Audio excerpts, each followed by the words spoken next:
Bonjour, ici Yannick Vézina, Yvan Lheureux, Kim Godette, Théo Sonica et Richard Turgeon. Bienvenue à Pas sorti du bois!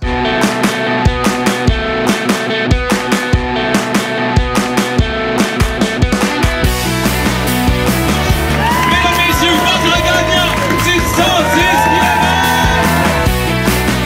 Si tu commences à te sentir bien en courant un ultramarathon, fais-toi-en pas, ça va passer. Grand champion du 125 km! Cet épisode est présenté par NAC, le partenaire officiel de Pas sorti du bois. Que ce soit sous forme de barres, de gaufres ou de poudre protéinée, NAC a tout ce qu'il te faut pour te soutenir. Perso, moi j'ai un gros coup de cœur pour les gaufres caramel salées, puis je peux vous confirmer que j'en mange pas juste en m'entraînant. C'est des produits développés par et pour des athlètes d'endurance avec un grand souci environnemental, puis en plus, c'est 100% québécois. Je peux pas trop en parler, là, mais il paraît qu'il y a de bien belles affaires qui s'en viennent pour NAC en 2022. En tout cas, je dis ça, je dis rien. NAC t'offre un rabais de 15% avec le code promo pas sorti du bois sur le nacbar.com. PASSORTIDUBOIS. Merci NAC et bon épisode. Ouais, ben, on n'est pas sorti du bois, hein? Salut tout le monde, bienvenue à ce 75e épisode de Pas sorti du bois. Puis là, ceux qui le regardent en vidéo ou ceux qui l'écoutent, vous allez voir, il y a pas mal de monde autour de la table. Vous l'avez vu dans la promo. On s'est fait une journée Everest pour faire un peu de promo entre ambassadeurs et avec le fondateur du défi Everest pour parler des camps de l'Everest qui commencent bientôt. Fait que là, je sais pas dans quel ordre commencer. Je pense qu'on va y aller avec les femmes d'abord. Kim, re-bienvenue à Pas sorti du bois. Merci. Merci d'être là. On est aussi en compagnie de Richard Turgeon, Yvan Lheureux, dans leur 3e participation au podcast. Comment ça va, les gars? Ben, ça va, on commence à connaître les rituels. Ben oui, c'est ça, hein? Ça qu'on se disait tantôt, nous autres, on a un FTT, un Fastest Throw Time à pas sortir du bois. Écoute, il y a peut-être quelque chose. Peut-être qu'il y a un concours caché, puis à la 5e participation, vous gagnez votre ticket pour la Western State. Là. Il y a peut-être ça. Je sais pas. Ça pourrait être très intéressant. Mais toi, Richard, t'es déjà allé à Western State. On a même parlé pendant notre journée de balado-réalité de la Western. J'y retournerai quand même. La recrue qui est là pour la première fois, pas sortie du bois. Théo Sonica, comment ça va? Allô? Ça va. C'est nouveau pour moi, mais je prends des meilleurs. Ben écoute, t'es entouré des meilleurs. Là. Je veux dire, ça serait pas. C'est peu dire de dire que c'est nos meilleurs. Oh, c'est chiant pour les autres, mais on leur dira pas. Fait qu'on est là aujourd'hui parce qu'on veut revenir sur une journée de dénivelé qu'on a fait, une journée hivernale, une journée très, très froide dans laquelle on s'est lancé sur un petit défi, le fun, comme je le disais dans le cadre du défi Everest. En fait, pas dans le cadre, mais en prémisse du défi Everest, des camps de l'Everest, pour en parler là maintenant, puis inciter le monde à s'inscrire parce qu'il y a de quoi de le fun qui se passe dans les 2 prochains mois. Quand l'hiver finit plus de finir, le défi Everest cette année arrive juste à temps pour se craquer puis se motiver février-mars pour se rendre jusqu'au printemps dans le bonheur. On y reviendra. Richard, raconte-nous un peu ce qu'on a fait samedi passé. En fait, on a vraiment choisi la journée pour faire ça. On a une journée assez magnifique côté météo, assez frisquée le matin. Mais le but, c'était de faire collectivement l'équivalent d'un Everest, 8848 mètres. Donc, on avait chacun comme mission de faire 2212 mètres. Puis, on voulait, au début, on avait planifié faire ça dans plein d'endroits différents, mais on s'est rendu compte qu'on ferait un Everest de char plutôt qu'un Everest de pied sur les montagnes. Fait qu'on a fait une moitié en nature. On est allé dans un parc, le parc du Mont-Wright, je me rappelle bien, là, un magnifique endroit dans le coin de Stoneham. Fait qu'on a fait une bonne partie des plus là.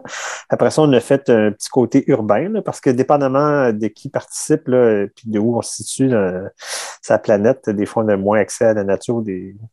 À Québec, il y a beaucoup d'escaliers. Là, fait qu'on s'est payé à traite. Là. On avait notre guide local là, qui nous a fait faire le tour de tous les grands escaliers de Québec. Là. Fait que c'était une belle place pour faire du dénivelé. J'avoue que j'aimerais bien ça avoir ces escaliers-là dans ma cour arrière. Là.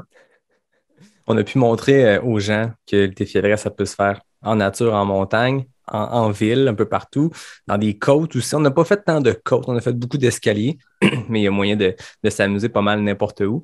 Puis ce qui était le fun, ben Yvan, tu l'avais bien décrit. À un moment donné, tu nous as envoyé un message vocal une couple de jours avant quand on essayait de coordonner tout ça. Tu résumais parfaitement l'état d'esprit puis l'aspect non performant de cette journée-là. Comment toi, tu le résumerais, cette journée-là ou le défi dans lequel on s'est lancé? Ben, c'est ça, le défi Everest, ça a toujours été un défi à compétitif. Fait que, tu sais, c'est vraiment dans le partage, dans le plaisir. Moi, c'est mes règles d'épée, là. Fait qu'on s'était dit, ben, on se met pas de pression, on essaie de faire un Everest, puis on voulait démontrer aux gens qu'on pouvait le faire autant en nature. Puis écoute, il faisait moins 20 sur le thermomètre le matin, je pense moins 34 avec le facteur de Quelque chose du refroidissement. genre. On a vraiment eu du plaisir. Fait que, tu sais, le but, c'était d'aller à l'extérieur, de profiter dehors, que tu sois en ville, que tu sois en nature, un peu partout, d'accumuler le plus de dénivelé possible, parce qu'on sait, nous autres, les coureurs de trail ou les randonneurs, ce qui est le plus payant, c'est vraiment le D+. Là. Quand tu montes, là, autant pour ton cardio que tes jambes, puis en préparation pour la saison, la neige, c'est fantastique parce que ça amortit les impacts, donc c'est beaucoup moins dur sur les articulations. Les montées sont plus difficiles, tu cales un peu. Fait que notre but, c'était d'avoir une journée dans le plaisir. Puis moi, je tiens à remercier les ambassadeurs ici présents parce que Richard est descendu de Gatineau pour l'espace d'une journée avec le couvre-feu, c'est tac à tac. Kim est descendu du Saguenay, toi, tu étais de Québec, puis Théo est descendu avec son auto, on est descendu chacun dans notre véhicule là, de Rivière-du-Loup. Fait que c'est vraiment une journée des 4 coins du Québec. Fait que c'était impressionnant de voir comment est-ce qu'on s'est rassemblés puis comment on a eu du fun dans la journée justement à faire ça, puis à échanger, puis à avoir plein de discussions là, qui avaient rapport puis qui n'avaient pas rapport là, sur l'Everest. On a parlé de nous, on a parlé d'un paquet de trucs. Fait que c'était vraiment génial. C'est ce qui va être le fun aussi pour les gens d'écouter les extraits qui s'en viennent parce que on trouvait ça important de se parler puis de faire une espèce de base solide à l'épisode, c'est-à-dire se jaser en commencement puis de se dire qu'est-ce qu'on a fait. Mais après ça, vous allez voir, ça pitch vraiment partout. Il y a des beaux moments, il y a des moments de délire parce qu'on a les deux kings du DNM. Puis même, Richard, tu nous expliquais au sommet du Mont-Wright ce qu'était le DNM. On écoute l'extrait à l'instant. On voit-tu le soleil? Ouais, on voit Kim. Kim, c'est le soleil. C'est quoi ta définition du DNM, Richard? Ma vision, j'ai pas de vision du DNM. Ta définition d'abord? Ma définition? En fait, c'est Yvan qui a inventé le DNM. Attends, tu filmes, là. En fait, c'est Yvan qui a inventé le concept et il pense que moi, je suis le roi de ça, mais en fait, Yvan, il l'a inventé. Toi, t'es le roi, lui, c'est le maître incontesté. Moi, je suis le fou du roi. Lui est le roi, moi, je suis le fou du roi. Richard, c'est le Jedi Master level 3242 intergalactique du DNM.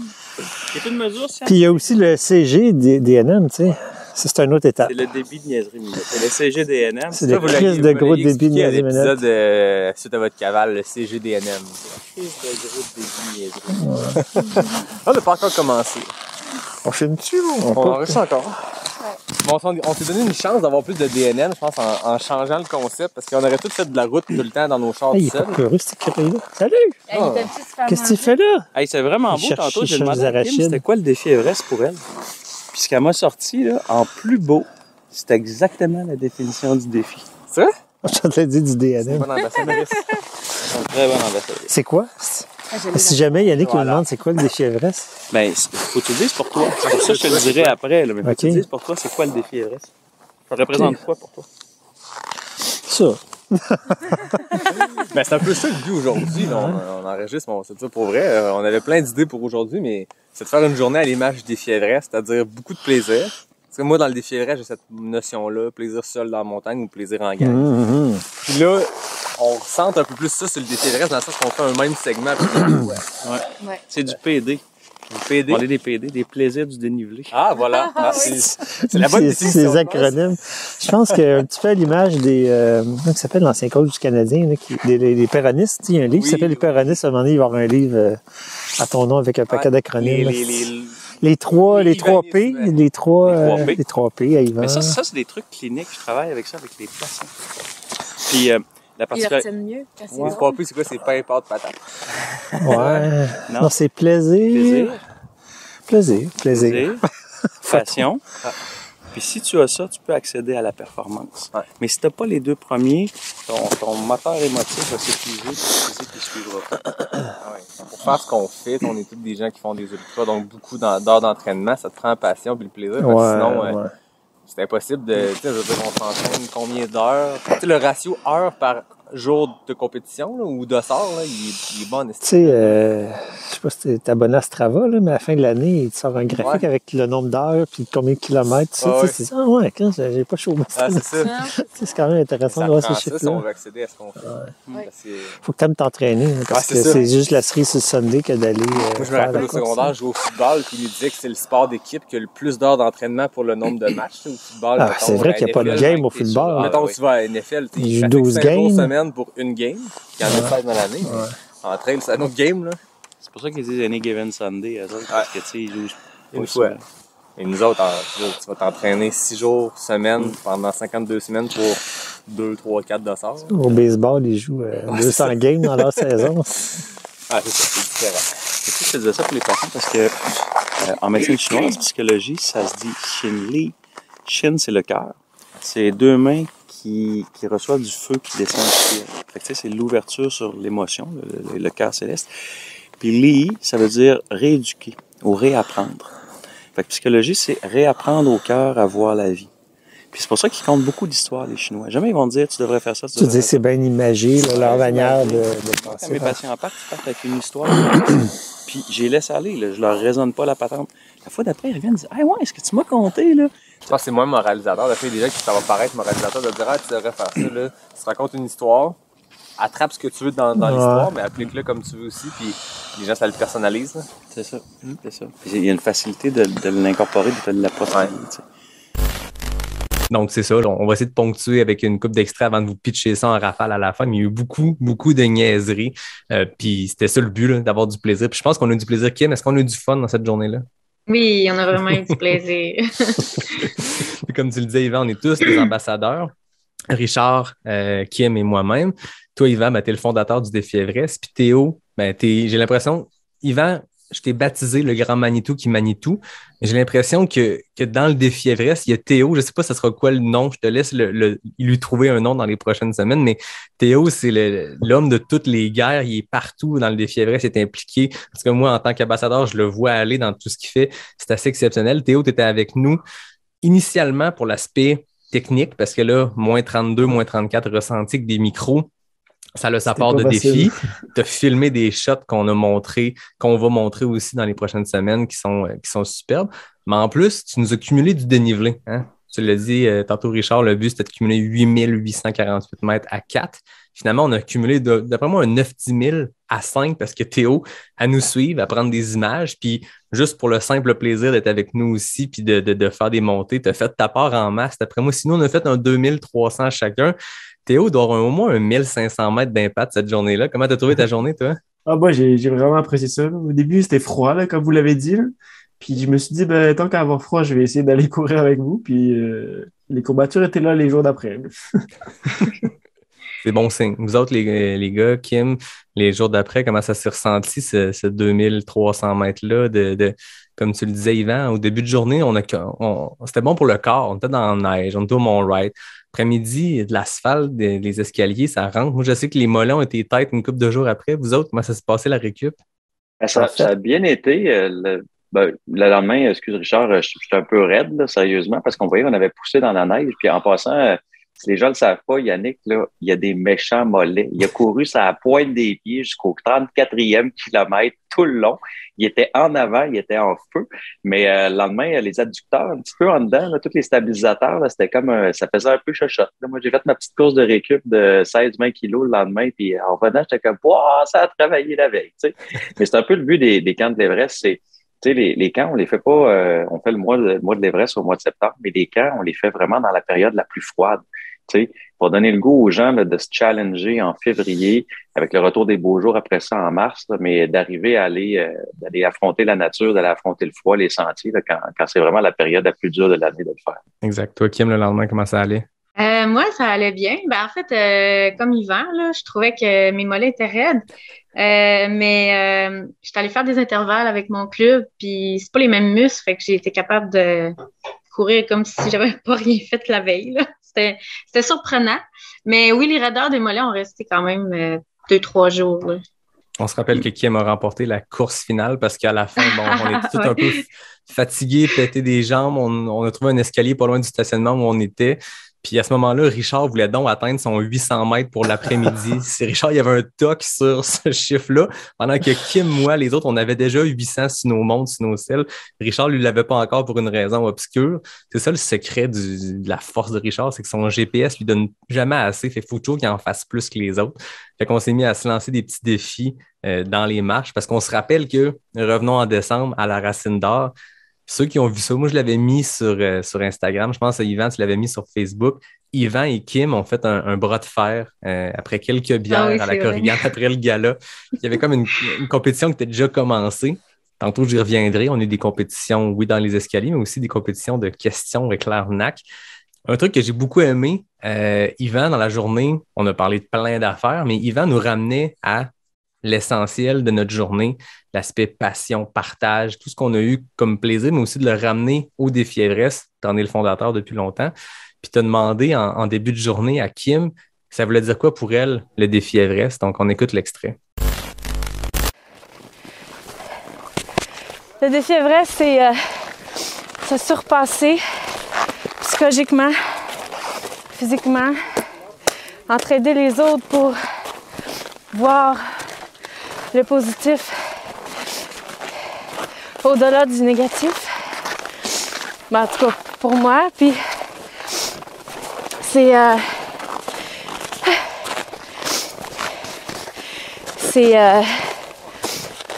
démontrer que tout obstacle est surmontable, seul ou en seul. C'est correct.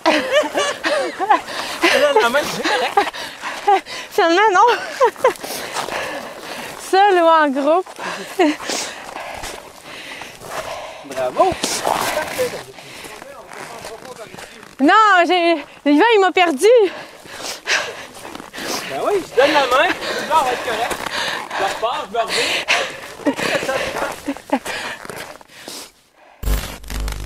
Donc voilà, Kim, on sait maintenant c'est quoi pour toi le défi Everest. J'ai envie de te le demander. Toi, Yvan, qui a fait depuis 2013 que tu es impliqué là-dedans, tu l'as fondé.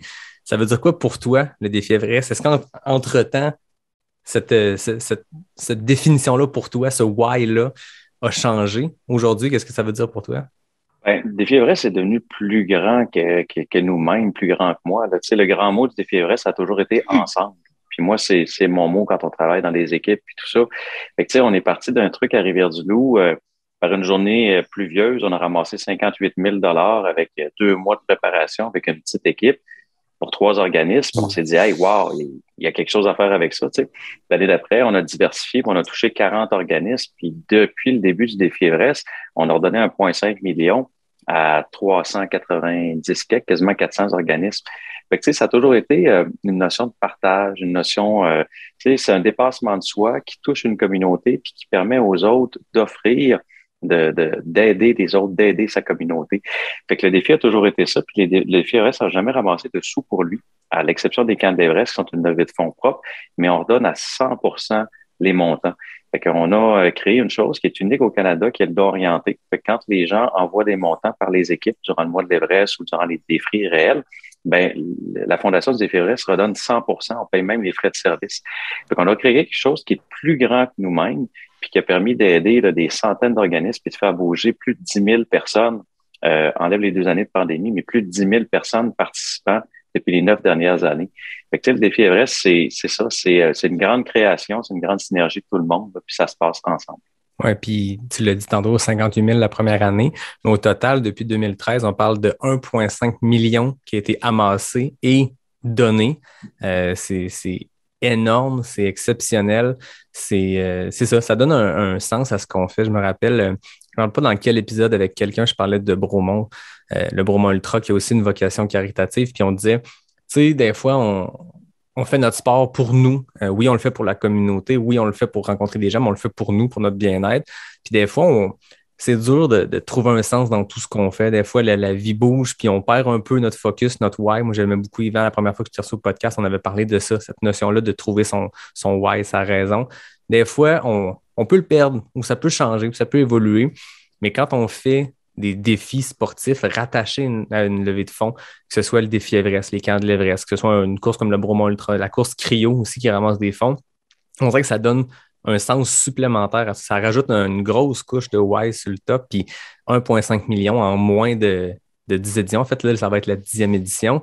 C'est exceptionnel. Et c'est sûr que la pandémie nous a ralenti un peu parce que, vois-tu, on avait 6 villes Everest. On avait Sherbrooke, il y avait Rimouski, il y avait la Pocatière, Témiscouata-sur-le-Lac, Edmundston s'en venait avant la pandémie.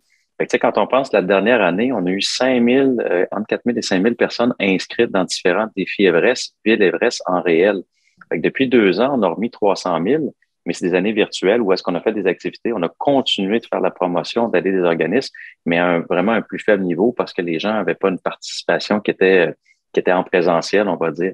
Fait que, c'est ce qu'on souhaite cette année, c'est relancer tout ça, repartir la roue, puis redonner aux communautés puis aux gens la chance de s'aider. T'sais.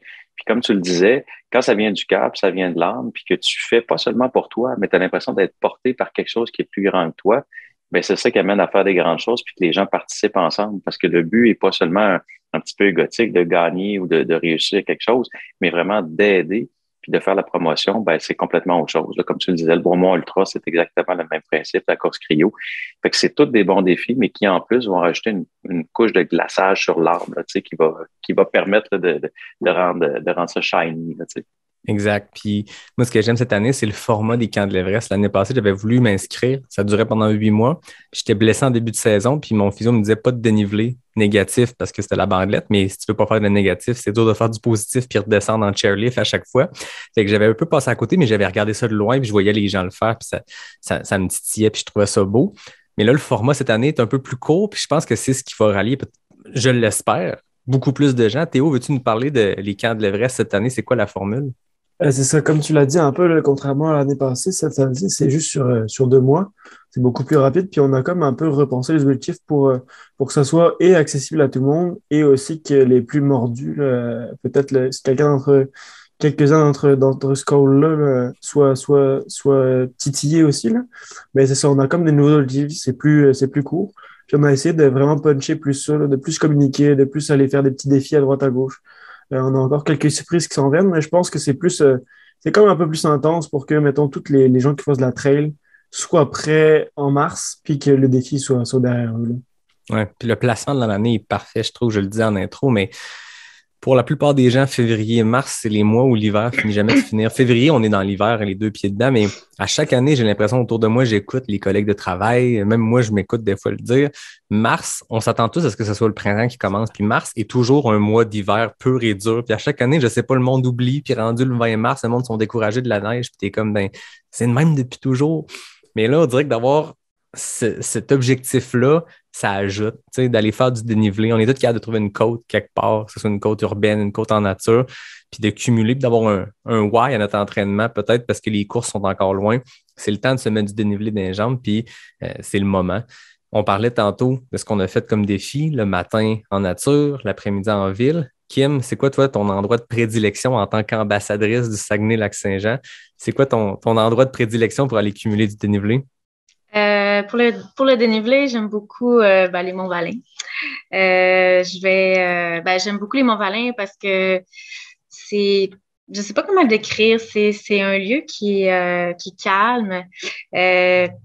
Puis en même temps, ça offre des paysages tout le long du sentier parce que le sentier d'ascension, on va dire, c'est le sentier des pics, où est-ce qu'on peut aller rejoindre différents points de vue. Puis même si on pense qu'on est rendu vraiment en haut de la montagne, il y a un autre point de vue encore en haut, puis il est un peu plus dur à avoir accès, un petit peu plus long, mais chaque vue est gratifiante, fait que ça motive à faire l'ascension, faire le dénivelé positif pour s'y rendre. Puis après ça, la gâterie, c'est s'y redescendre. Fait que, fait que c'est ça. On est vraiment, on est fiers de soi quand on est rendu en haut de la montagne parce que ça a été difficile ou des fois il y a des raideurs, peu importe, ou on y va seul ou entre amis. Mais la récompense, c'est la descente quand on aime la descente. Mais, On a vu ça pendant la journée à Kim dans les descentes. Définitivement la plus rapide en descente, mais ceux qui connaissent le Mont-Wright à Québec, après avoir pogné le sommet, la première descente est pas mal abrupte, puis il y a des sections avec la neige qui c'est un peu plus glissant. Puis à un moment donné, Richard, moi, Yvan, on jasait, puis c'était tough les descentes parce que ça glisse, puis plus on y allait, on a dû passer là, 12 fois dans la journée, plus tous les randonneurs et autres coureurs qui sont passés. Fait que plus on avançait dans l'avant-midi, plus c'était glissant, plus c'était glacé. On s'écœurait sur nos espadrilles au cas versus Salomon. Vous écouterez l'extrait plus tard. On s'est amusé, Richard et moi, à se relancer là-dessus. Mais dans tous les cas, on glissait. Kim, elle, peu importe ce qu'elle avait d'un pied, on a compris qu'en descente, le truc, c'était de glisser sur les fesses, à nous flyer, à nous dépasser. C'est ça le truc. Sinon, on risque de faire un face-à-face en avant. Puis se casser les palettes. Fait que je me suis dit, le moyen plus sécuritaire, c'est vraiment les fesses. Parlant de fesses, il y a Richard qui a eu à me pogner les fesses à un moment donné. Écoute, on était à 2 mètres la plupart du temps, mais à un moment donné, dans une montée, j'ai glissé, et Richard me suivait. Et bon, ce qui devait arriver arriva. Écoute, on est rendu proche, Richard, après une journée c'est vraiment après 2 épisodes ensemble. C'est des choses qui arrivent. On écoute l'extrait à l'instant. Merci de la compagnie, les amis. Je suis officiellement là. Pas sorti du bois. Le seul podcast 100% trail, il faut que tu pousses sur les fesses de ton voisin pour faire du dépousse. Hey, j'ai touché aux fesses de Yannick Vézina. 9,48. 9,63. Jamais les mains, hein? Ah, c'est Comme fini. Danny autour de Avec ces gants-là, là. Comme Danny qui Vendre ça, c'est a ribé. une boule à pierre-là qui dit « Je me lave plus. Ah oui. C'était le highlight de ma journée. Toi, Richard, c'est quoi ta montée de prédilection pour cumuler du dénivelé dans ton Outaouais? Peut-être, Kim, c'est chiant, elle était là à parler de ses pics à 1000 mètres dans Mont-Valin. C'est un peu chiant devant un gars comme Richard qui est en Outaouais, mais je suis sûr Ouais, mais en fait, les Monts-Valais, c'est certainement sur ma liste de places à aller. Là. J'ai entendu beaucoup de bien, surtout en hiver. Mais nous autres dans l'Outaouais, on est quand même pas, on est quand même bien équipés. On n'a pas des longues montées, mais on a le parc de la Gatineau qui est un endroit extraordinaire. Avec n'importe qui que vous allez parler qui vient de l'Outaouais va vous parler de son terrain de jeu préféré, qui est le parc. Et dans le parc, il y a des sentiers de randonneurs, raquettes, fat bike partagés. Puis il y a des côtes, là, peut-être, les plus grosses sont genre 50 mètres, là, mais il y a moyen de se faire des loops là, où ce que tu peux faire. En fait, l'année passée, dans le cadre du février, j'ai fignolé des loops assez efficaces côté densité de D+. Puis il y a aussi au moins un petit peu plus, je pense, que 200 km de pistes de ski de fond. Puis on n'a peut-être pas mentionné jusqu'à maintenant, mais dans le cadre du défi Everest, on peut faire le dénivelé sur des skis aussi. Fait que ici, dans le coin, la plupart des coureurs de trail font des skis de fond l'hiver, un combo ski-course. Puis là, en ski de fond aussi, là, il y a des sentiers intéressants. Ce que tu peux... En tout cas, j'ai trouvé une place parce que je veux faire un Everester en ski cet hiver. En tout cas, tenter d'en faire un. Fait que là, il faut trouver l'inclinaison optimale pour profiter de la descente sans se casser la gueule puis que ça soit fait plus facile à monter. Là. Mais il y a une côte, une place, je peux aller chercher un 110 mètres. Là. Mais il y a déjà des gens dans la région qui m'ont contacté. C'est quoi les meilleures places pour faire du dénivelé pour le défi Everest? Mais il y a quand même plusieurs options. Là. C'est un grand parc, mais qui est situé dans la ville. Fait que c'est un accès super facile. On est bien chanceux de ça. Là. On est assez choyés, en fait. C'est quoi ton endroit de prédilection pour cumuler du dénivelé? Ben, moi, jusqu'à il y a 1 ou 2 ans avant de rentrer au défi, j'étais pas tant dénivelé, là. Moi, chairlift, là, c'était pas mal plus mon truc, là. Fait que je te dirais que les marches, là, à Rivière-du-Loup, il y en a quelques-unes. La côte, là, la célèbre côte du défi Everest, bien sûr. Ben, après ça, moi, c'est plus ski de touring, mon truc, là. Monter, là, que ce soit un peu plus dans la Gaspésie ou vers Québec, là, je pense qu'il y a vraiment des bonnes trails, puis 4-5 par jour, là, ça peut te faire pas mal de dénivelé au final, là. Fait que c'est plus ça mon truc, mais j'aime ça voyager puis découvrir. Là. Très cool. Toi, Yvan, le fondateur du défi Everest, c'est où qui cumule son dénivelé le plus efficace? Ben, écoute, on l'a dit un peu, tous les sports sont autorisés extérieurs, puis à l'intérieur, il y a le tapis roulant qui est autorisé. Moi, je fais beaucoup de tapis roulants parce que la facilité, souvent, je finis la clinique, puis je me tape un 500 000 mètres de dénivelé avec un peu de course. Là. J'aime beaucoup la montée, je suis un gars de D+. Mais à l'extérieur, la Côte-Saint-Pierre, puis autour ici, on a vraiment plein de places de plein air. On a 2 parcs en ville, on est dans les Appalaches. Fait que le seul défaut, c'est que c'est un peu du rolling hills. Fait que souvent, tu vas faire beaucoup de kilomètres pour le nombre de dés que tu vas faire, mais c'est des sorties qui sont super intéressantes. Puis des fois, ben, tu peux juste te trouver une belle côte, là, puis monter, descendre. Mais nous autres, on est vraiment un endroit de plein air de prédilection à Rivière-du-Loup. Là. Fait que c'est pas les endroits qui manquent. Fait que là, on parle de dénivelé. Je pense que les gens qui écoutent, de 1, ils ont hâte d'entendre les extraits de la journée. De 2, les jambes leur titillent. Les camps de l'Everest, c'est commencé les inscriptions depuis le 17 janvier. Donc, à l'apparition de l'épisode, ça va faire 2 jours, mais vous avez encore le temps de vous inscrire. Rendez-vous sur le défieverest.com pour aller chercher toutes les informations et vous inscrire. C'est un beau défi. Comme le disait Yvan, c'est compétitif, c'est que dans le plaisir. Crinquez-vous en gang, cumulez du dénivelé. Il n'y a pas d'objectif précis. Vous le fixez vous-même. Vous pouvez faire 1, 2, 3, 4 Everest. Vous pouvez en faire un demi si c'est ça qui vous tente pour cette année. C'est parfait comme ça. Avant qu'on passe à la série d'extraits et qu'on se reparle en fin d'épisode, Yvan, on a oublié quelque chose d'important à dire sur le défi Everest ou sur les camps de l'Everest? Oui, ben écoute, des petites statistiques intéressantes. L'année passée, Christiane Plamondon, qui est ambassadrice, qui travaille beaucoup, qui cumule sa job à l'université, elle a fait l'entièreté de son défi sur son tapis roulant en travaillant. Donc, elle marchait 4, 5, 6 heures par jour sur le tapis avec du dénivelé. On a 2 participants qui sont appelés mordus de dénivelé, qui l'ont fait au complet, puis avec des super photos qui ont réseauté tout le long. Et puis, on a Isabelle Bernier, qui est ambassadrice, qui a fait 120 000 mètres de dénivelé positif à l'extérieur, en Estrie l'année passée. Fait que ça, c'était vraiment super exceptionnel. Puis cette année, ben, si les gens veulent se demander un petit peu qu'est-ce que ça a l'air, ben, on l'a calculé. Si vous voulez arriver à faire 4 Everest en 59 jours, parce que le mois de février offre un petit peu moins de jours, donc si le faire 4 Everest, c'est 599 mètres de dénivelé par jour. Fait qu'il faut pas chômer. Puis, écoute, c'est vraiment, là, ça, c'est le top, là, parce qu'on s'entend qu'en plein hiver, de faire autant de dénivelé, c'est vraiment difficile. Mais si vous voulez faire un Everest, vous le calculez, ben, c'est 149 mètres de dénivelé par jour qu'il faut faire pour faire 8848. Et c'est quand même super atteignable avec des bonnes sorties longues, là, la fin de semaine, un peu d'escalier, du dénivelé. Les escaliers, c'est extrêmement payant. C'est vraiment impressionnant. On a fait le Cap Blanc. Là, on s'est poussé les jambons un peu. On l'a fait 4-5 fois. Là, c'est hyper payant là, sur le dénivelé.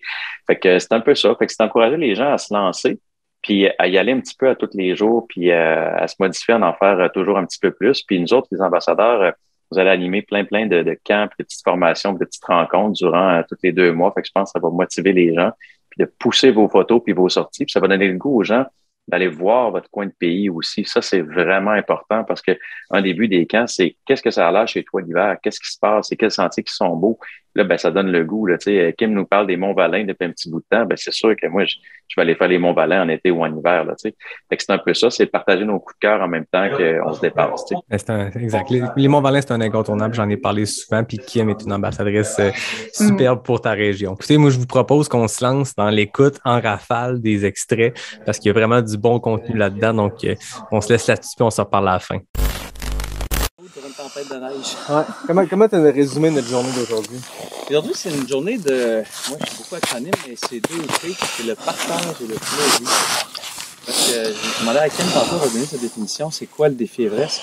Mais tu sais, le défi Everest, c'est notre phrase qu'on a sortie, c'est offrir à une communauté un dépassement de soi par l'activité physique.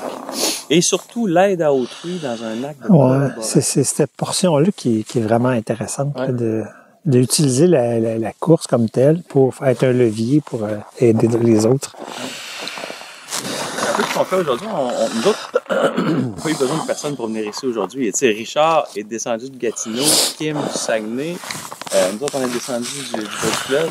C'était vraiment le trip de se retrouver, puis c'est une journée magnifique. C'est vrai hein, qu'on vient tous les coins, puis au centre. Yannick, c'est le centre de l'univers. Choyé. J'aurais fait de la route pour vous autres, vous le savez, mais je fais 10 minutes. Mais ça, aujourd'hui, on est là pour parler du défi Everest, on est tous des ambassadeurs de ça. On a Théo aussi qui est là. Allô? À la caméra. On n'a pas de caméra à fuck. Mais ça, on est 4 amis, 5 amis. On va faire un Everest en gang. Parce qu'aujourd'hui, on voulait pas de quoi de performance, de se dire on se fait un demi-Everesting tout le monde ensemble sur un segment sans arrêt. Parce que là, il faut se garder ça pour le défi Everest. C'est le gros défi là, on va avoir du D+ accumulé, mais le défi Everest, 8848 mètres, c'est la hauteur du mont Everest.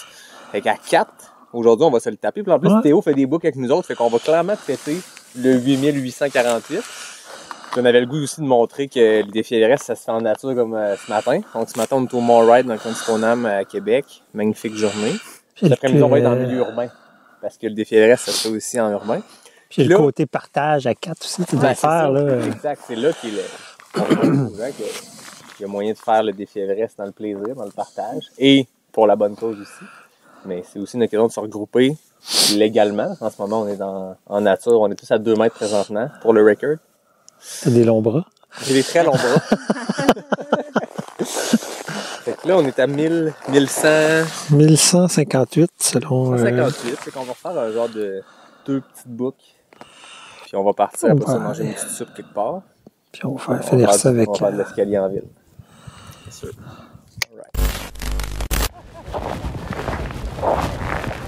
Avec du Oka, t'aurais tenu. Ça commence de même. C'est quoi, c'est bon? Ça, si t'avais des Salomon, t'aurais pu monter à gauche.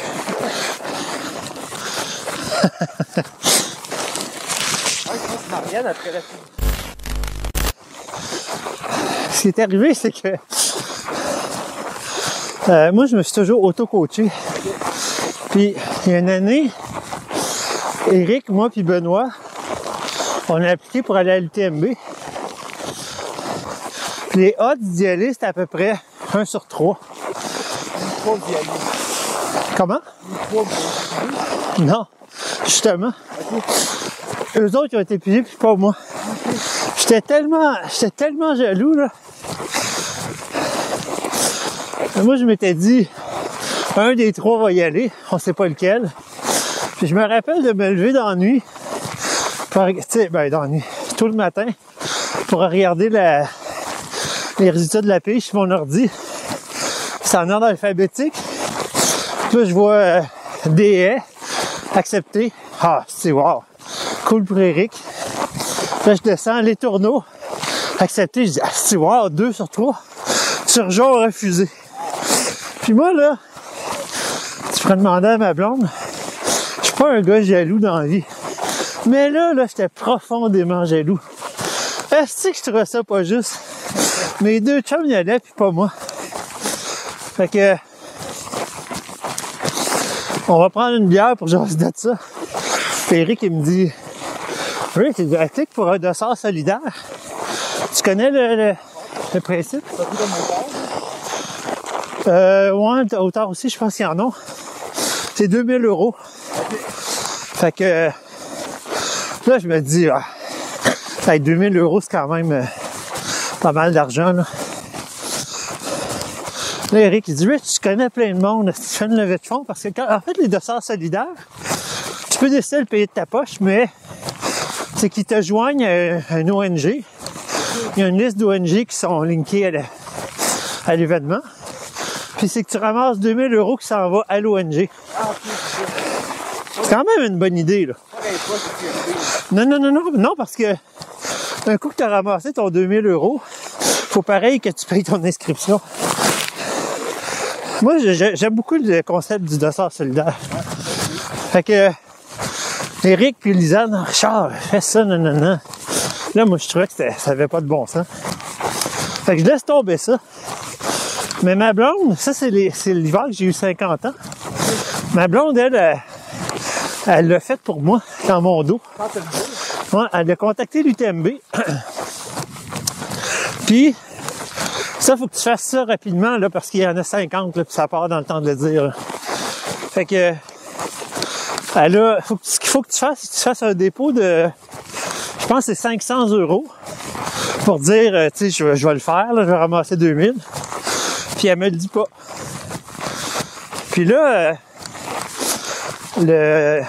quand c'était ma fête, ma France, elle a organisé un party. Il y avait à peu près 100 personnes. Il y avait vraiment beaucoup de monde. C'est correct?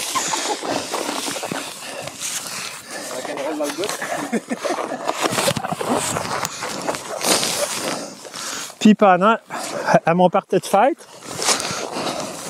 elle m'a donné mon cadeau. Puis elle avait pris un vieux t-shirt, puis elle avait fait un dossard UTMB qu'elle avait épinglé dessus. Là, moi, j'ouvre la boîte. Puis là, je vois ça. Puis là, je capote. Là, Benoît et Éric, ils étaient là, tu sais. 10 janvier. On est comme là, en plus. C'est lundi, là. Mais ça, c'était genre autour du 24 janvier, là. C'est une semaine après ma fête, là, genre. Mais regarde la pige, c'est là, là. Ouais. Est-ce que ça se réglait, là, à mi-janvier, cette affaire-là? Fait que là, Marie-France, elle avait booké elle avait réservé le dossard. Puis Éric, son cadeau, c'est qu'il m'entraînait comme cadeau, là. Fait que c'est cette année-là qu'il m'a coaché. Puis là, j'aimais bien ça. J'aimais ça, que ça soit quelqu'un d'autre que moi qui décide ce que j'allais faire. C'est comme décharger la responsabilité. Ah, j'ai pas d'autre. On va repartir son projet.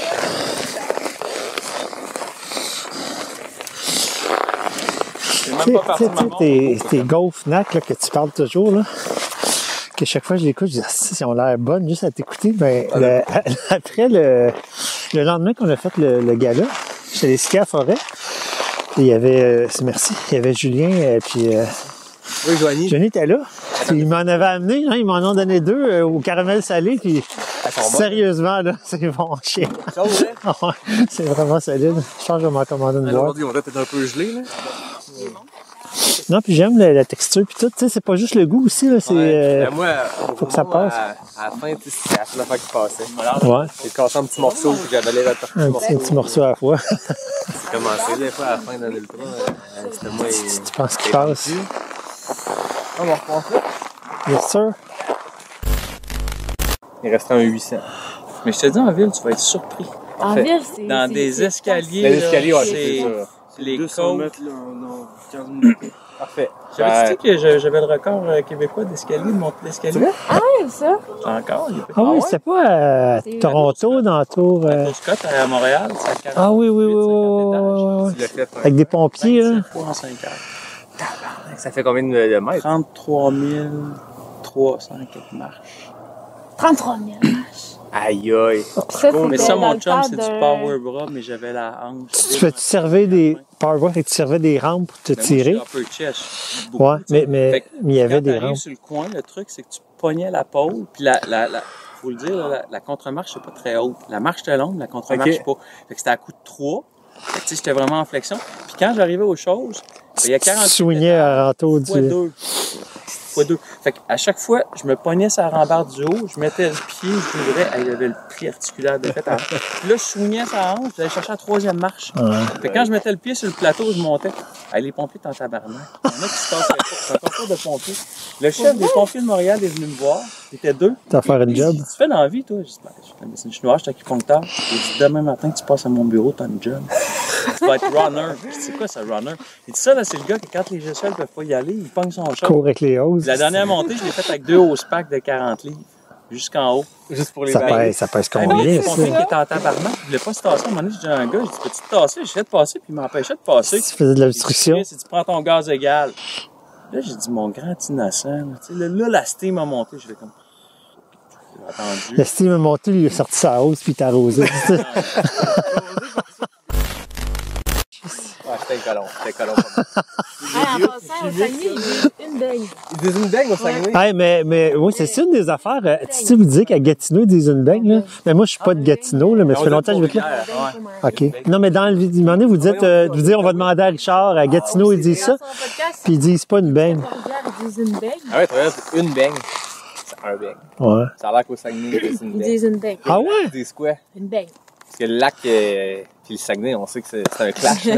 Oui, c'est ça. On est à 1100. En refais-tu une autre? Moi, j'ai 1114. Oui, je suis all-in. Merci. C'est un morceau de gauche? Puis là, il se relève. Ah ouais. Ils sont bien glacés, je te J'ai jamais laisse. goûté. Ben là, On- je peux pas là-dessus parce qu'ils sont glacés en astuce. Merci. Vous bonne pareil. Quelle saveur. Ça, c'est caramel salé. Il vend un petit morceau de gauche? C'est des choses dedans? C'est une bonne question par contre. Celui-là est marqué Plant Days. Plant Days. C'est quoi que. Comment c'est glacé, fait que si du grillon là-dedans, il est C'est mort. quoi, tu manges pas? La farine de grillon. Ah, OK. Ah oui, c'est vrai. Un chemise Bon, ça? longue, là, l'été, là. L'hiver, ça ne pense pas. Encore, hein? Man, c'est vraiment Les bon. gaufres. Ouais. Ok, les vrais, là. Les vrais Farine de gaufres. grillon, hein, je me rappelle de ça, tu m'avais dit que les barnaps, Mettre tu de la peux pas. protéine dedans. J'ai essayé. T'as fait un frère lactique? Ah oui, c'est parfait. C'est des, T'as gonflé des tout partout. carbs, puis d'habitude, ils sont molles. En fait 40. Ils sont vraiment C'est bons. vraiment bon. Théo, y a-tu ton en bas? Il y a full d'ampoule au cul, il y a patrouillé. Ça, c'est bon signe. Hein? Ah, c'est de la slush. Hey. C'est parce que la valve, elle vient geler. Ah, c'est ça. Ça m'est arrivé dans une course que j'avais plus d'eau à cause que c'était de même. Puis là, je le mettais dans ma poche, dans ma main.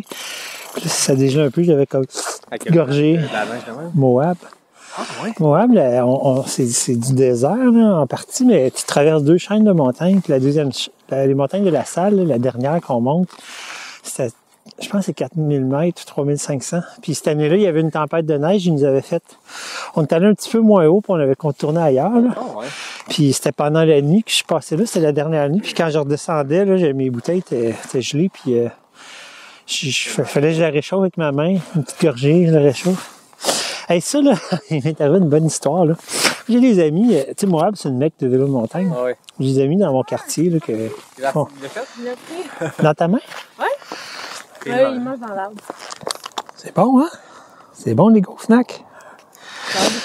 J'avais des amis de mon coin qui allaient faire un voyage de vélo de montagne à Moab en même temps que moi, j'allais faire la course. Ça qu'on s'était dit, tu sais, on s'arrangerait pour se croiser puis prendre une bière. T'sais. Là, la dernière nuit, le soleil se lève, puis là, on redescend des montagnes de la salle, puis je suis quand même hypothéqué, là, tu sais, ça fait 170 heures que je cours. Puis là, je suis sur un chemin de campagne, là, il est comme 6-7 heures du matin, il n'y a pas un chat, puis là, je cours, puis j'ai mes bouteilles gelées. Puis là, je vois un gars devant moi qui court vers moi. C'est qui, tu sais, c'est pas dans le bon sens. Puis là, il ressemble donc bien à Ed, tu sais. Puis là, c'était Ed, il se courait vers moi, puis il avait l'air de se dire, il ressemble donc bien à Rich. Puis là, plus on se rapproche, on se rend compte, comme Ed, qu'est-ce que tu fais ici? Là, on saute d'un bras. Puis là, il me dit, lui, il était avec 4 autres amis, puis ce jour-là, il faisait le Porcupine Rim, qui est une route épique de vélo de montagne, que nous autres, on allait monter à la course. Puis eux autres, ben, il avait laissé Ed là avec les vélos, puis il est allé faire une navette de van à l'autre bout pour que quand ils finissent leur ride, ils peuvent... Fait que Ed, il était là comme pour se faire voler les vélos, que les vélos étaient dans le fossé. Puis lui, il courait, puis il y avait un thermos de café. Fait que là, j'ai dit, qu'est-ce que tu fais ici? Fait que là, il me dit, ben, tu sais, les gars, ils m'ont laissé, puis là, moi, j'ai comme 2 neurones qui fonctionnent. Ben oui, mais pourquoi ils t'ont laissé tout seul ici? Puis là, lui, il me dit, c'est correct, Rich, tu sais. Je te le raconterai plus tard. 70 heures. Non, c'était 60.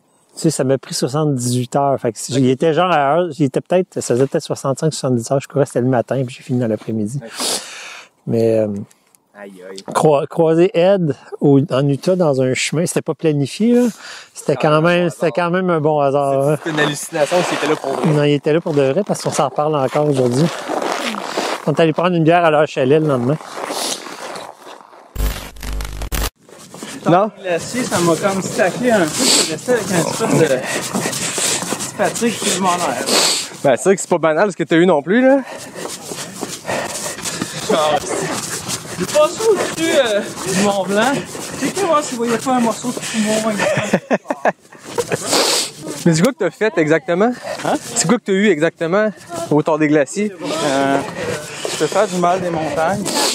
Mais quand ça dépasse ça, là, le premier symptôme, c'est l'édème pulmonaire.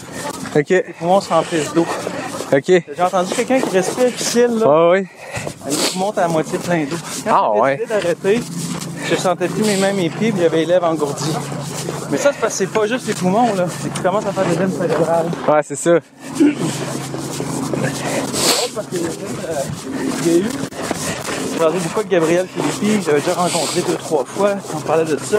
Ouais, il dit là, c'était vraiment avancé. Ouais, c'est ça, il aurait pas fallu que tu continues, là.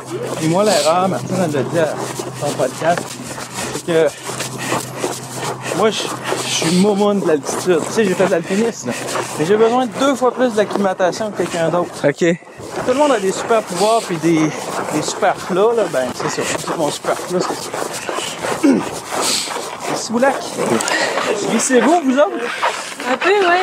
Ben, c'est parce que c'est le côté défense, clairement, Fait que c'est ça, fait que, tu sais, j'ai suivi Stéphane. L'erreur, j'ai fait plusieurs erreurs de débutant. Tu sais, même si t'es expérimenté, tu des raids.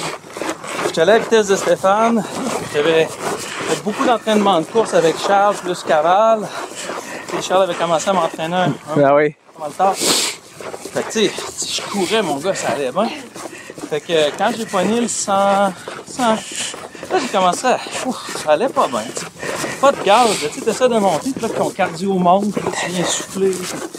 Voyons, puis j'avais déjà fait pareil sur l'Euphoria puis une autre course, mais tu sais, habituellement... Pas de taux de même dans... Pas partir de zéro, non.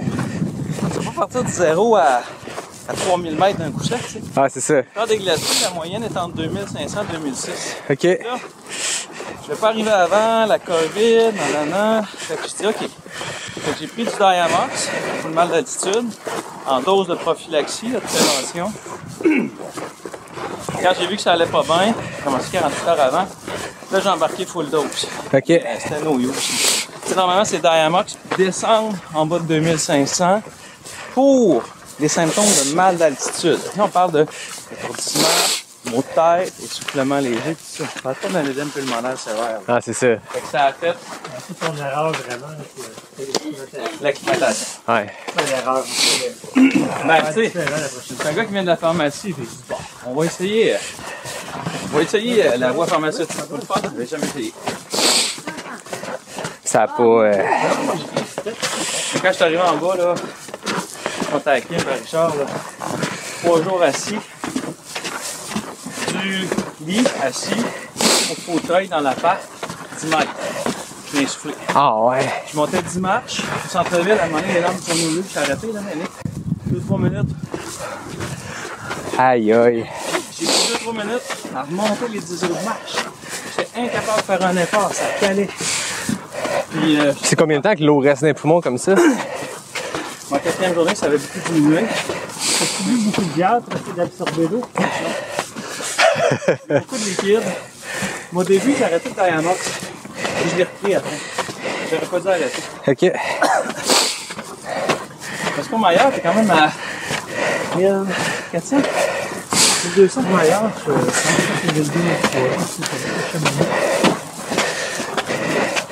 C'est ça. Un sale quart d'heure. Hey, je comprends. Si la tête te spin. C'est la fête à mon fils.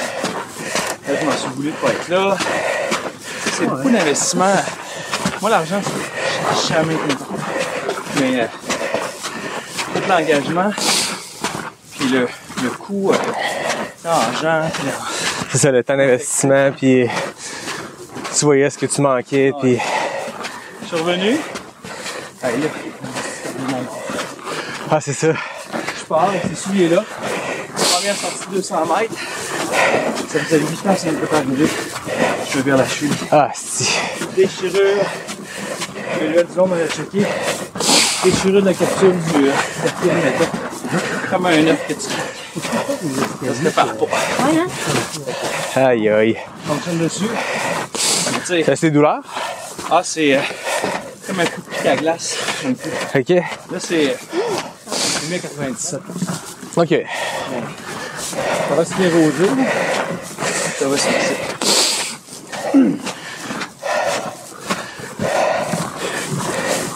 Fait que là, pas avec bacon durant un mois. Ben non, c'est sûr. Justement, il faudrait aller voir les updates de Bandera. Il n'y a rien? Bandera, c'est un 100 kg au Texas. Ah, puis Jeff et Marianne sont là-bas. Ils sont tellement solides. Pour aller chercher... Ah oui. Ils veulent les 2 podiums, non? Ils veulent aller chercher les Golden Tickets pour la Western State. Ouais. Faut Bandera, les 2 premiers passent à Western direct. Là. Une année, là, Marianne puis Jean-François étaient venus l'année passée au Mont-Valin. OK. On les avait vus dans le parking. Ils nous ont dit, on peut-tu rejoindre à vous? Fait que là, puis là, ben, il y en a un qui est dans la gang, il a peut-être pas de 60 ans, mais il suit pas la course de trail. Dans votre gang avec vous? Ouais, puis il connaît pas Jean-François puis Marianne. Là, on avait fait, on était au pic de la hutte, puis en descendant, ça nous faisait peut-être un 20 km de raquette. Puis là, Marianne et Jean-François, eux autres, ils s'en allaient au pic du Buc, puis ils revenaient. Puis là, le monsieur, ben, le gars, il dit êtes-vous sûr là, de partir demain? Vous avez une bonne rame encore. Là, les autres, ils disent oh oui, on est correct, on est bien habillés, on a de la bouffe. Là, après ça, quand ils sont, ben, Jean-François et Marianne sont partis. Là, moi, je dis, parce que Jean-François et Marianne, ces 2 méchants coureurs du Québec, là, ils font des 5 km J'avoue, quand tu sais pas, tu sais, c'est quoi la traversée? Elle est juste l'aller, ils disent sur le site de la CEPAC 2 jours, je pense. Ah, en randonnée, c'est long, hein. Parce que le monde peut aller au refuge. C'est une motivation. Ah oui! Cappuccino simple. Bon, là, c'est temps d'aller voir si nos amis québécois ont... Est-ce qu'ils sont rendus? Jeff est 10e, Marianne, t'es première femme. Au kilomètre, on sait pas. pas la distance? 100K. C'est 100K. Je connais personne. Tu sais pas ce qu'ils sont rendus? Non, c'est ça, ça dit pas c'est quel kilométrage. Ah non? C'est Elisabeth qui vient de mettre ça en ligne. Fait que Jeff était 10e, Marianne était première femme. Wow. 18e overall. OK. Ah, David Edges qui a gagné l'UTHC, il est 6e. C'est compétitif. Mais tu sais, en ce moment, entre Jeff et le premier, il y a... Combien de kilométrage de C'est ça, Jeff a 4 heures de course. Moitié à peu près. Un 100K, ils vont rentrer ça en 8 heures. Ouais. C'est assez plat? Ouais, c'est 1000 mètres des plus, des moins. Mais check, Jeff est à 13 minutes de la tête, à moitié. Il n'y a rien de perdu. Rien n'est perdu. Ouais, mais c'est quand même pas mal. Mais c'est... Sarah.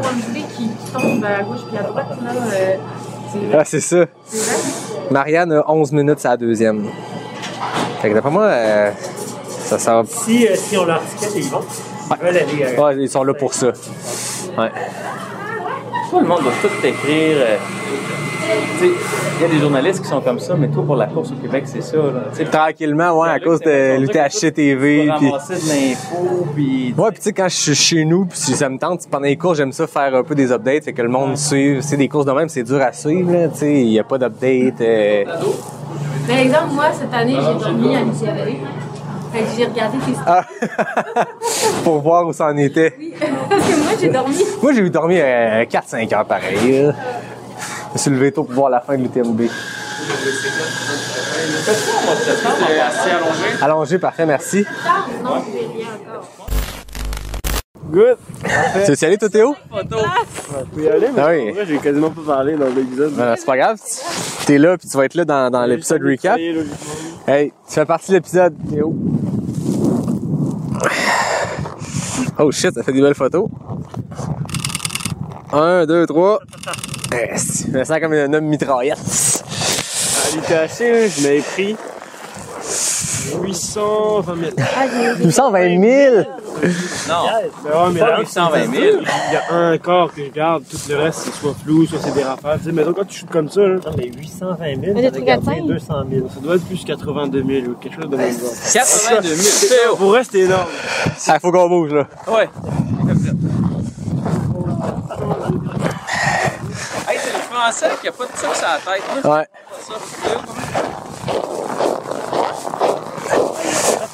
Et moi, ma plus belle photo de course à vie, c'est Théo qui l'a pris. Ah oui? À l'UTHC, à l'arrivée, mais j'ai une photo. Je reviens de mon 42. Puis là, Marc-André Payet, il dit une niaiserie au micro quand je rentre. C'est lui qui calait. Oui, puis tu ris. Puis là, je le regarde, puis je fais un clin d'œil en le pointant. Théo m'a pris en photo.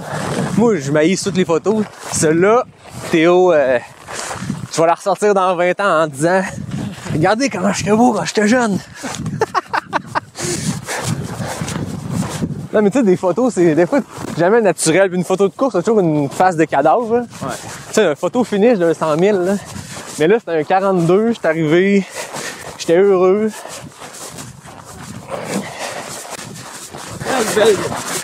Ah, c'est magnifique. C'est ça, dans un ultra, quand ça va bien, t'en profites parce que tu sais qu'à un moment donné... Fais-toi en pas, ça va passer. Ça finit toujours. Mais bon, en fait, je dis souvent au monde que une des beautés des ultras, c'est que quand ça va mal, en fait, la seule chose que tu es certain, c'est que ça va, à un moment donné, ça va chier. Mais que comme c'est long, ça a le temps de bien revenir. Ben, c'est ça. Tandis que lui, c'est comme l'inverse, mais en même temps, c'est vrai que c'est vrai l'inverse. Ah oui. Tout est possible, tu sais. T'as-tu lu le livre Endure de Alex Hutchinson? Non. Tu sais, toi puis je me souviens pas qui, là, vous faites des... les clubs de livres, là. Mais ce livre-là, là, si tu le lis, tu vas le mettre dans ta liste. Ah ouais? Est-ce que tu sais c'est qui Alex Hutchinson? Non. Ce gars-là, c'est un Canadien. Il a un doctorat en genre physique nucléaire. C'est un scientifique. Ah ouais, okay. Mais c'est aussi un coureur de track qui était assez au bon niveau. Là. Pas aller aux Olympiques, mais pas loin. Okay. Puis son dada, c'est la science du sport. Puis il y a des chroniques qu'il publie dans Runner's World puis dans Outside depuis longtemps. Ça s'appelle Sweat Science. Okay. Abonne-toi à sa newsletter. Là. Il fait beaucoup de revues de littérature sur la science du sport. Puis il a écrit un livre qui est paru il y a peut-être 2 ans. Ça s'appelle Endure. Puis c'est... Le propos du livre, c'est de trouver... Qu'est-ce qui est le facteur limitant? Pourquoi à un moment donné, on arrête? Fait que là, sais-tu que t'es déshydraté? Sais-tu que t'as pas assez mangé? Sais-tu l'acide lactique? Sais-tu la chaleur? Sais-tu l'altitude? C'est quoi qui fait que à un moment donné, t'arrêtes? Là, il y a un tas de littérature scientifique là, sur chacun de ces points-là. Fait qu'il fait une revue de ça. Puis la théorie la plus acceptée en ce moment, c'est la théorie du gouverneur central. Je sais pas si t'as déjà entendu parler de ça. Non. T'as jamais entendu parler? OK. La théorie du gouverneur central, là, c'est que dans ton cerveau, il y a un endroit qu'on appelle le gouverneur central qui, lui, mesure tous ces paramètres-là. T'as faim, t'as soif, t'as une ampoule, t'as mal, ça va bien ou ça va pas bien dans ta tête, etc. Puis, basé sur tous ces facteurs-là, le gouverneur dit « OK, t'arrêtes ou tu continues. » Parce qu'il y a plein d'exemples de personnes qui sont allées au-delà. Tu sais, il y a des gens qui ont survécu d'être déshydratés pendant des semaines dans le désert puis ont survécu.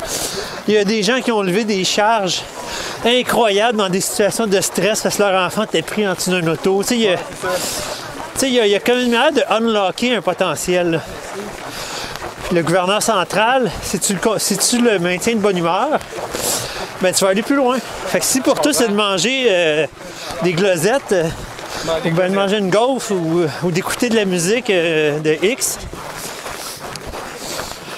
vraiment là, il est excellent. Là. C'est un des meilleurs livres que j'ai lus sur le sport. Endure de Alex Hutchinson.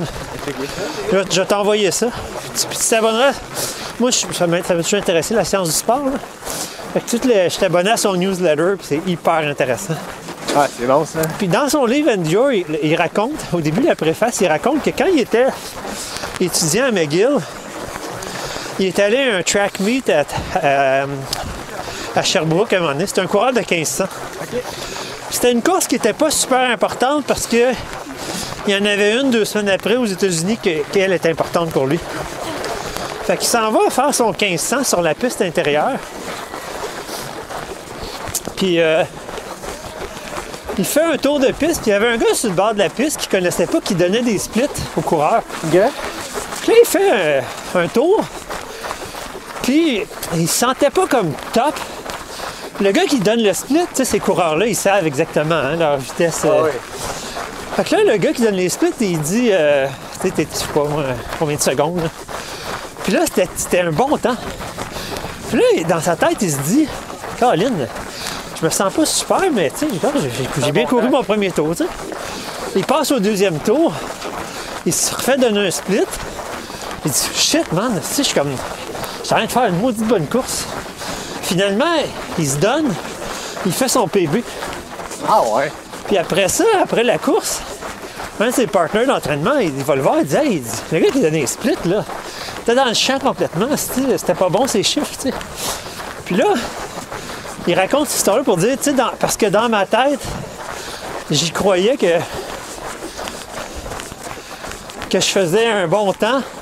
Je me suis donné, mentalement, j'étais sur la coche, puis j'ai fait mon PB, tu sais. Fait que le PB était bon, mais ses splits étaient pas bons. Ouais. OK, je comprends. Il allait pas si vite que ça, mais parce que il s'est mis à penser, hey, j'ai vraiment une bonne course. Là, il s'est mis à faire des bons splits. Je comprends. Fait que dans le fond, l'idéal, c'est d'avoir une montre qui est déréglée. C'est ça. En même temps, si tu le sais que la montre à te ment, c'est pas bon, là.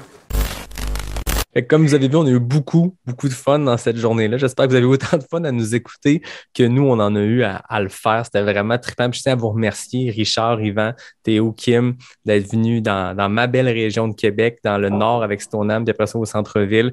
S'amuser à faire du dénivelé, ça a été vraiment du gros fun. Puis, tout bon épisode de Pas sorti du bois n'en serait pas un sans les questions éclairs. On a fait ça live pendant le défi. On les écoute à l'instant, puis après ça, je vous dirai en termes de secondes comment ça se passe. Donc, on les écoute en rafale, nos 3 questions éclairs. Oh, Kim, t'es-tu prête? Ah ouais. Faut être un peu soufflé.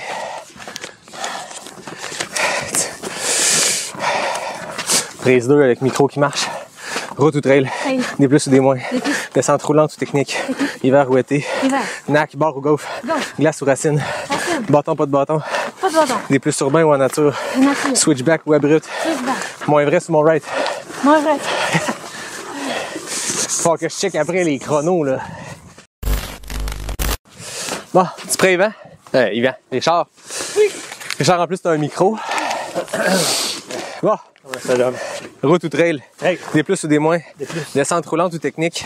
Hiver ou été? Été. Nac, bar ou golf? Golf. Glace ou racine? Racine. Bâton, pas de bâton? Pas de bâton. Des plus urbains ou nature? Nature. Switchback ou abrupt? Switchback. Mon Everest ou mon right? Mon Everest. Hey, guys, il est rapide. Ah, mais vous allez accélérer. Mais là, je vais être rapide. Tantôt, fallait que je check les racines. Bon, t'es-tu prêt, Yvan? Ouais! On fait des grimaces à tous. On va se déconcentrer. Route ou trail? Trail. Des plus ou des moins? Plus. Descente roulante ou technique? Technique. Hiver ou été? Hiver. Nac, bar ou golf? Les deux. Glace ou racine? Racine. Bâton, pas de bâton? Bâton. Des plus urbains ou nature? Nature. Switchback ou abrupt? Abrupt. Mon Everest ou mon right? Right. Hi! Moi, guys, je pense que on va le checker avec le chrono après, là. Ça va prendre une photo finish.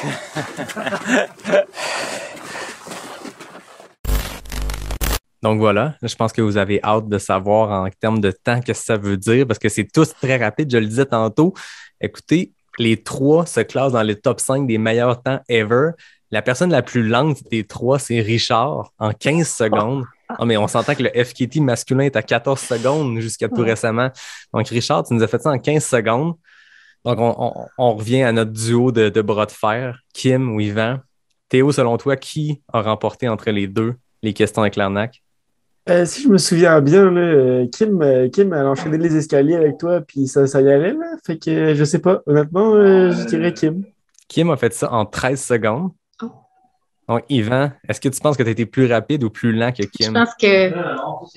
J'ai jamais été le plus rapide.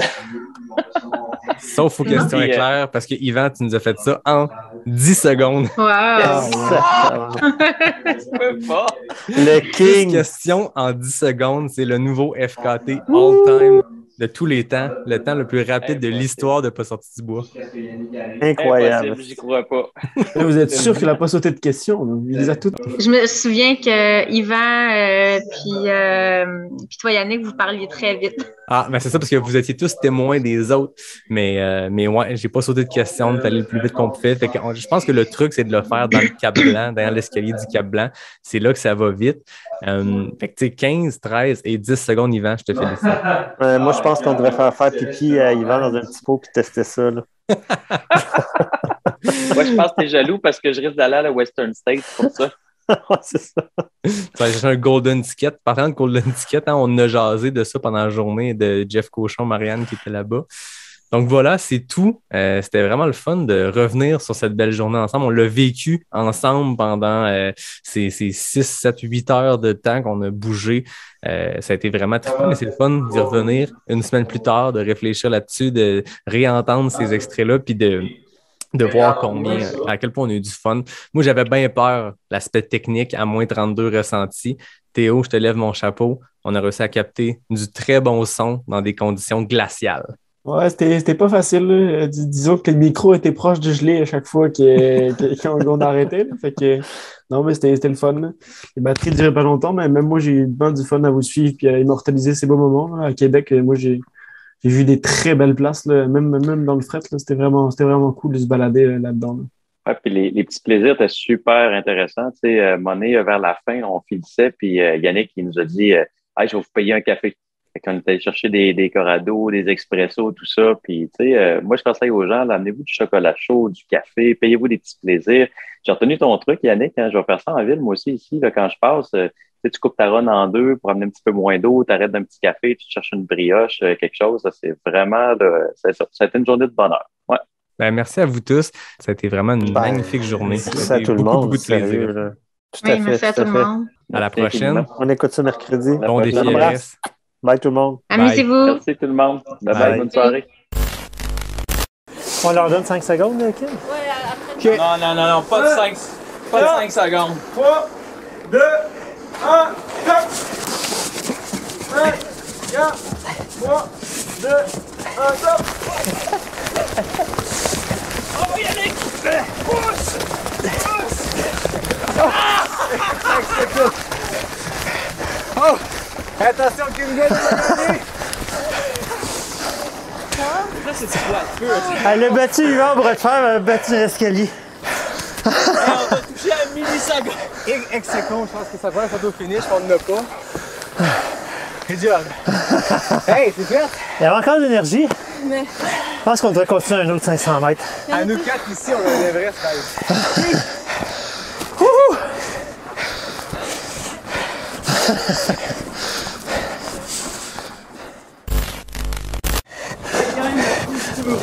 Ça nous fait un genre de 34 km au total. 34 Ouais, km. c'était 25 à matin quand même, hein, je pense. c'est ça.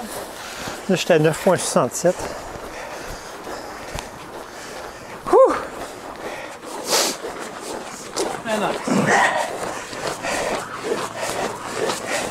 J'ai 850 pieds, là. Ok, c'est bon. Puis à matin, 1400, là. Ouais, je pense que c'était ça.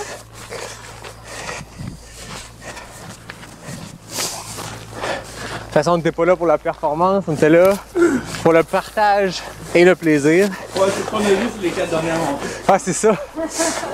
Le partage. Le partage du sens de la compétition. On va pas donner de coup de coude, là. Ok, parce que... C'était tête dans l'escalier, pareil. C'était serré dans l'escalier. Ah ouais, j'ai comme décroché une place, ça passe. Les images du cube, ça va être quand même cool, je pense.